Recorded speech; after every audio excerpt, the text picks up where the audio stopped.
వచ్చింది. మీరు చూడండి, ఇక్కడ అక్కినేని నాగేశ్వరరావు శ్రీదేవిని ప్రేమిస్తాడు, చాలా ప్రయత్నం చేస్తాడు ప్రేమ గురించి.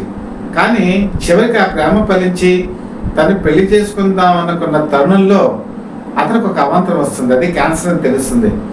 దాంతో అది ఆ విషయాన్ని తను ఫుల్ఫిల్ చేసుకోలేకపోతాడు, పెళ్లి చేసుకోలేకపోతాడు. అంతవరకు పాయింట్ ఓకే. ఇంకా ఆ తర్వాత ఏం చేయాలి అని చెప్పేసి అక్కడ లాక్ పడిపోయింది కథకి. అప్పుడు ఆయన దేవదాస్ మళ్ళీ పుట్టాడని చెప్పేసి 1978లో అక్కినేని నాగేశ్వరరావుతోనే సినిమా తీశారు. అది దేవదాసు సినిమాకి కంటిన్యూషన్ చెప్పి అనుకోవచ్చు. ఒక విధంగా దేవదాసు పార్ట్ 2 అని కూడా మనం అనుకోవచ్చు. అక్కడ లాక్ పడిపోయిన తర్వాత పాలకొంగు పద్మరాజు అని ఆయన రచయిత, ఆయనతో కలిసి ఇది ఎలాగా ఫుల్ఫిల్ చేద్దాము అనుకున్నప్పుడు ఈ దేవదాసుని రివర్స్ చేశారు. దేవదాసు సినిమాలో యాక్చువల్గా అతని క్యారెక్టరు ఒక పిరికివాడు.